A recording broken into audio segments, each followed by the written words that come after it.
Hey everybody, we're in Montenegro today. We're going to finish up our 2024 here in this beautiful country. But we had an email coming in from one of our viewers that asked a lot of questions, and it's addressing a lot of things going forward to 2025. So we're going to go over different things about residency outlooks for 2025 and where you may want to go in the coming year to set up a home base or to look at becoming an expat. So Julie, go ahead and read to us the email from our viewer that we received this morning. Okay. Dear Warren and Julie, I hope this email finds you well. I've been following your work for some time now, and I want to commend you for the incredible depth and clarity you bring to the topics of slow travel, moving abroad, and navigating as residency in Europe. Your series on France in particular is unparalleled in its scope and insight. As we approach retirement, my partner and I are exploring our options for residency in Europe. With the recent tax law changes in Portugal, it seems that fewer people are considering it a prime destination. Is Portugal still a viable hotspot, or are there countries like Spain and France better options now? Speaking of France, your interviews with experts there were exceptionally informative. Do you think it's best for retirees to manage their time between Schengen and non-Schengen countries, the so-called Schengen shuffle, to simplify residency and tax obligations? Or are countries in the Balkans, such as Montenegro and Serbia, better suited for holding residency while enjoying travel throughout Europe? I've also been hearing many positive things about Serbia as a living destination, though the Western media often paints a distorted picture. Is it safe to live there, and do you see it as a growing option for expats? On the topic of Montenegro, I absolutely love your content showcasing its opportunities. Are you seeing more Americans or Europeans making the move there? And with Romania and Bulgaria joining the Schengen area, how do they fit into the mix for residency in 2025? Lastly, healthcare is a significant factor in our decision. Could you provide some insights into which countries offer access to their national health systems for retirees? For those who don't qualify, what should we consider when opting for private health insurance, particularly international coverage like the plans you offer? Your expertise and content have been invaluable in shaping our understanding of the possibilities ahead. We're eager to make the most informed decision as we step into this exciting new phase of life. Thank you for all the hard work you put into enlightening and empowering your audience. We deeply appreciate it and look forward to your thoughts. Safe travels, George and Lisa. Okay, so that's a lot to cover today. That is, we're going to have we're going to have to sit down and go over each segment here. So let's start off with the first part of this email. We're going to go ahead and change locations for the next part. We have two dogs that we travel with full time. So if you haven't tuned in with us before, that's kind of what we do. We travel by land with our dogs, trying to see what it's like to live in different countries, different places. So we're going to head over to the salt marsh here in Montenegro so that we can let the dogs run around and do their thing while we talk with you. We're going to try to kill two birds with one stone, so to speak.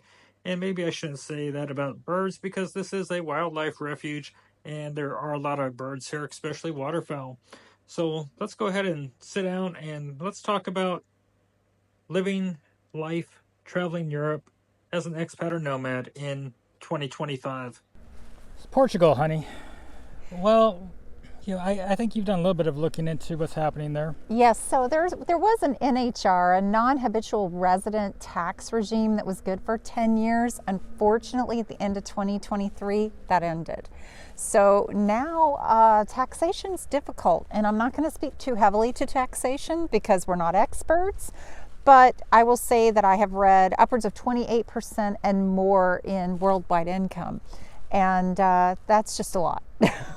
That's quite a bit. And high taxes is not uncommon in Europe, and that's part of the reason I think a lot of people choose to slow travel instead of getting residency somewhere is because they don't want to get the tax burden.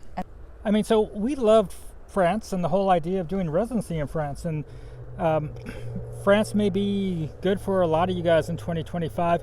So let's talk about the pros and cons of France, because that was one of the big ones that we covered in 2024. Yes.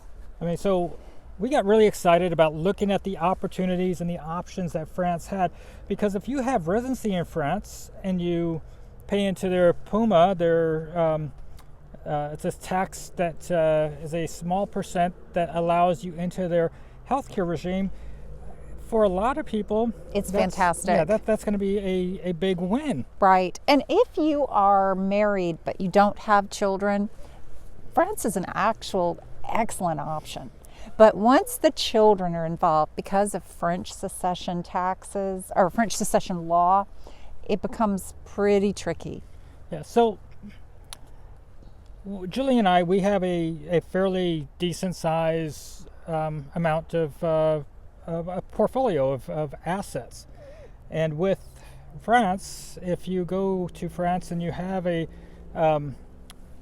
assets and you're married, if you pass away, your assets are going to be divided between your spouse and your children, not just between your spouse. And I mean, so in the U.S., you're going to be thinking, I just leave everything, we'll go to my wife. And this is where we have a problem. See, we retired early, and Julie will be 50 here pretty soon.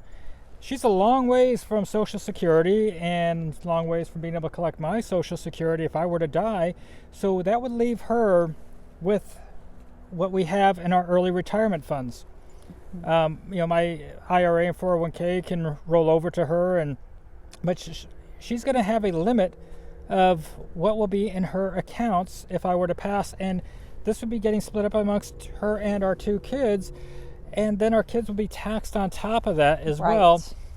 We didn't like the idea of not having her securely in charge of everything. So, if you have kids, they're going to be taxed at what rate on your inheritance? 20+%. So it's 20% up to a certain threshold, and then beyond that, anything, I think it's over $1 million is 40%. So it's substantial. And if you have stepchildren are not considered family in French secession law, so they get hit with 60% taxes. But what I do want to say is that if it's just a husband and wife, they don't get taxed on each other. So if something were to happen to Warren and we didn't have children, I wouldn't be taxed on anything for inheritance. Yeah, and if you don't have a large estate, you're not planning on leaving a whole lot behind, by all means, do France. In a way, France is set up that if you're on Social Security and you don't have a lot of assets, it's the place to go. If you have accumulated assets, you're going to want to think twice on it. Yes. And if you want a deeper dive into this, we have several videos. We did a 7-part series on all of this. France, and so we'll ask that you check that out. Yeah. For some people, it's a real win. If you love France, but you don't want to be part of that tax regime, you can do like we do and do the Schengen Shuffle. We've toyed around with the idea of, because we really like summer in Normandy, that we could always just do our time in Montenegro and time in France, and we don't become a resident anywhere. We don't become a subject of anybody's tax world. So if we're just doing back and forth between Montenegro, we don't necessarily have to have Montenegro residency. We don't necessarily have to have French residency. Right. And you just can go back and forth. Maybe you own 2 homes. Maybe you own 1 home in 1 location. If I'm going to own 1 home, though, I'd probably choose Montenegro because, again, if I were to pass away, Julie would get everything with my house in Montenegro, where in France there would be a stipulation where our kids would be part owners going forward. Exactly. And so that would be an option. You want to make sure, if you're trying to avoid being a tax resident somewhere, that you don't make a country your location for over 183 days. But when you look at Montenegro, you have a 15% tax potential, much lower than the other countries in Europe for the most part, excluding Monaco. So this is a great country to have residency in if you're going to have residency. And your way to have residency in this country is by either owning a home, but then you have limitations on how long you could be outside the country, or you can open a corporation and then pay a minimum tax, and then that allows you also to be part of a healthcare system here in Montenegro, albeit it's not going to be the premier healthcare system like you'll have in other European countries like France, for example, because you got a country of 600,000 people.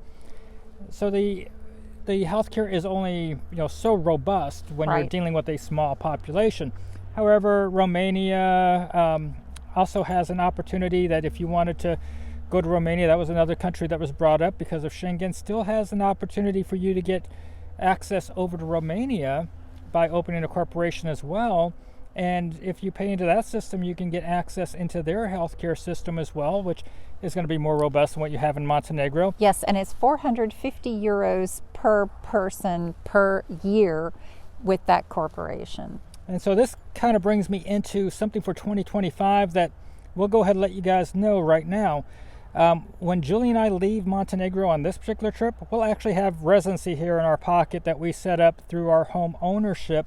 But we don't know if we're going to be able to get renewed on this because you're supposed to be here 10 months out of the year to be able to continue your residency. So we're going to see what happens down the road because we don't plan on being here that much out of the year. But for now, it's given us an extended stay for this period. Now, if you choose to do residency in Montenegro with home ownership, you don't get to be part of the health system in Montenegro. But we are going to do our residency. If we want to renew it, then we will have to do it all over again if they don't accept us on a renewal basis in the future. Now, this said, we're also opening a corporation in Romania, and that's going to be happening here in 2025. And so we're going to be paying the minimum salaries and taxes on this as we go forward. Well, to be fair, we've already opened up the corporation, and it is called Move Abroad. And I think we're going to be doing a video really more about our new corporation in Romania. But part of the reason we want this corporation is it gives us Schengen Access. And it is going to cost us on a monthly basis for accounting and some different fees. So we'll open up more on that when we actually get to Romania in January. So we're going to go to Romania in January. We'll have our Romania corporation. We're going to have, through that Romania corporation, be able to have our Schengen Access. Now, we do have residency experts for Romania, for Serbia, for Bulgaria, for Montenegro, for France, for Spain. So if you need help, Slovenia.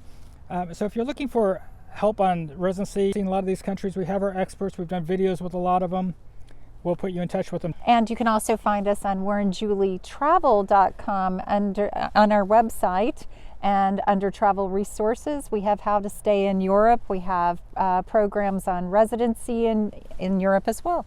Yeah, so for those of you that are following us, you know that we're driving our car all over Europe, and that is through our Bulgarian corporation. We do not have residency through our Bulgarian corporation, but we haven't decided on how we'll morph our situation with our car in the future. We'll see how our situation with Montenegro residency goes, how our situation with Romania residency goes, and maybe at some point we'll switch over to one of these other countries if we choose to maintain it. So as we're doing our Romania residency, as we do our residency and our corporation out of Romania, we are actually going to make this a working corporation.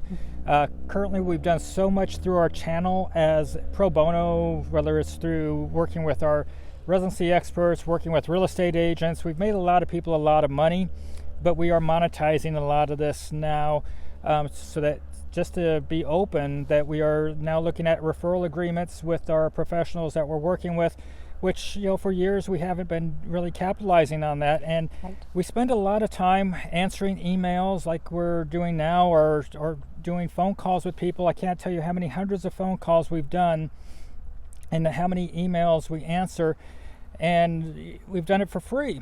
And so we've decided that we're going to start monetizing when we do our phone calls, unless they're insurance related, because as an insurance agent, I want to make sure that if you're coming to me for your international health insurance, if we need to talk, we can. But understand I'm traveling a lot, so it makes it hard for me to really sit down and schedule time. But we've so many times in our history have missed out on a day out so that we can sit at home and have a phone call with somebody, or sit in our Airbnb and have a phone call. So we decided that we need to make sure that the people talking to us are serious and that we get compensated for our time going forward. So if you do want to have a conversation with us, you can email us and try to schedule a time. And we're trying to figure out exactly what we're going to be charging for our time going forward.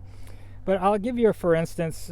We've had so many times where we've had conversations, sit down, talk with people for hours, and then they decide to not do anything. One time we went through all kinds of insurance things with somebody, and then they decided to still do the insurance I told them about, but they went ahead and just went out without me and went straight to the carrier, which it doesn't change the rate. And so it was kind of a slap in the face. It's like, okay, I'm using my time to help, so I really would like you guys to stay with us when we're providing that assistance.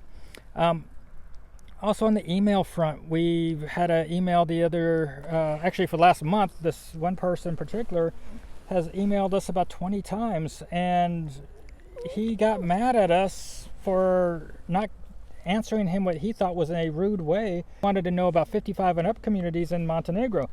And I told him that, if you're looking for a 55 and up community in Montenegro and a lot of countries, you're going to probably be looking at nursing homes. And he thought it was a smart aleck, thought it was rude, and he went off on us. And it's like, we're spending our time trying to help out. If we're doing something for free, I don't think it's fair that you can go off on us. We're trying to help. Yes. So Serbia is another country the person was asking about. Absolutely, it's a perfect place to consider residency. It's fairly easy. We've got a great residency expert there.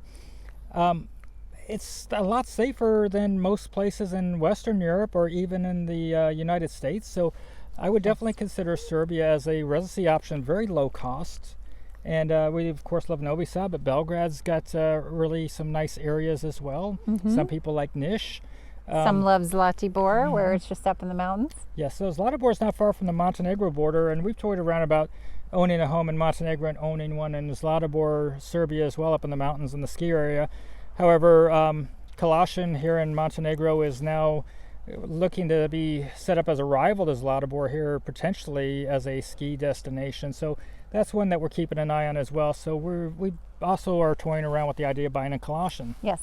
Now, regarding the Schengen, for those of you not familiar with the Schengen, it's a group of 29 countries in Europe that, as an American, you can only spend 90 days in every 180 days. So I mentioned before we wanted to have our Schengen access. By having the Romania residency, that gives us Schengen access, and that means we can spend 90 days in each country, not in the entire zone, if we get the residency through Romania.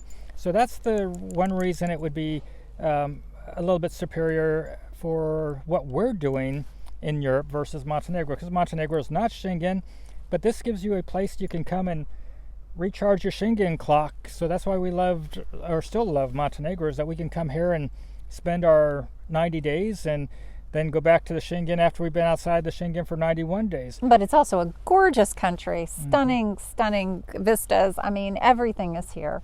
Yep. So is Bulgaria or Romania lower on the list now that they became Schengen? It depends on your priorities, on what you're looking for. If you're looking to recharge your time and not being in a residency situation, then yes, it loses a little bit of its luster. Yes. However, if you're looking for residency somewhere, Romania gives you that option, but it is through a corporation, so it's going to be costing some money, and it's going to cost on some accounting. And we'll be doing an update on the Romania residency part, but we do have a current library on Romania residency, so check that out because it hasn't changed that much. But we're going to talk about our process through this as well when we do our Romania residency. Yes, we are. So now regarding the healthcare in Europe is great. It's cheaper than in the United States, and so if you're looking at the cost of healthcare abroad, especially if you're looking at Europe, it's going to be, in most cases, probably half the price, if not 1/10 of the price of what you have happening in the United States. I get a lot of questions about, do you need insurance when you're in Europe or this or that? It depends on you as a person. Well, let's give one quick example. I had to have a gastroscopy last year. That's the tube going down the throat through the stomach. I had a 1 hour and 40-minute consultation. I had an EKG, twilight anesthesia, and an amazing experience. 240 euros cash. Yeah, it's incredibly low in most of our situations. Now, this said, Julie and I, we have a $2,500 deductible. We basically have a cover our butt policy that in case something major happens, the wheels come off the bus, we're hospitalized, that we have protection. So we've got a $2,500 deductible, $1 million of coverage. We're doing a 1-year program. It comes out to about $2,600 for the year, I believe. So it's very affordable for us, and very much. And so, depending on what your need is and your age, it's going to cost differently. If you're over 80, it gets expensive. It gets hard to find you coverage. If you're an American and you're looking to go overseas, you may choose to say, hey, I'm going to keep an ACA policy because I want to be able to go back to the United States and have some sort of coverage, and you get some sort of cheap ACA policy. Other coverages, you can add the United States into your policy. It typically is going to increase the cost anywhere from 20% to twice as much. So it really depends on if what you're looking for in coverage and where you want to go. Some countries, if you're putting them in with some carriers, it's going to impact the rate that you're going to have. And then if you're going to be a traveler instead of an expat in one country, there's different policies. There's some policies that are good for travelers, but if you get residency somewhere, aren't going to cover you once you have an official residency in that country. So you have to decide, do you want an expat policy or a travel insurance policy? Many nomads, slow travelers, are quite content with having a travel policy. But if you're going to park yourself in Panama, or you're going to park yourself in Montenegro as a resident, you're going to want to get a resident expat type policy. So I've got 7 different carriers that I'm working with at this particular moment. And if you're going to go to France, I have a different setup for France than I do for different countries. Spain, there's another option. So just come to me, email me at warrenjulietravel@gmail.com, or you can go to our website, warrenjulietravel.com, and run your own quotes and look at things there. We can email about what your needs are. If you're going to email me about what your coverage should be or what you're looking for as far as insurance, I need to know, if you're an American, what state you're from, and if you're over 65, do you have Medicare Part A, B, and a supplement or an Advantage plan? And if you're coming from anywhere else in the world, I need to know, where you're from, where do you plan to travel to, what's the very first country you're going to if you don't have a permanent location, because we'll be utilizing that particular country as your initial country on your insurance. So it's going to really depend on a lot of factors, and age plays a lot into this. And of course, I need to know your gender when you sign up or when I'm going to send you a quote. And I prefer you go through our email to reach out to me, because I will need your email address to do the quotes for you. Okay, so 2025 is almost here, and if you're coming from the United States, you've got opportunities in Albania that you could be there for 12 months. You can go to the country of Georgia for 12 months as well. We're actually going to do it. We just had an interview with a residency expert out of Georgia, so we'll have that one video coming soon on the country of Georgia. Of course, the UK, as an American, you can be at for 6 months. Mm-hmm. If you're a citizen of another country, it's going to be different. For Canadians, you're not going to have the same deal in Albania. Some of what we're saying will be only for the American audience. However, much of what we talk about is for anybody that's looking to move abroad. Montenegro, Serbia, the Balkan countries, Macedonia. You've got, I'll say Kosovo. Some people are going to say it's not a country, some will. And that's a place you get an additional 90 days if you're traveling around. We'll give you a place to go outside of the Schengen. Turkey was very, very big on our list for a very long time.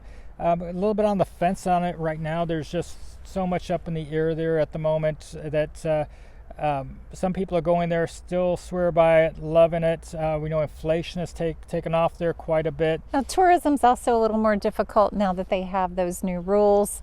We have a different type of year coming up. Obviously, we're starting our corporation. We are going to be meeting up with my son and his new wife in France in July, and they're going to spend a year traveling with us.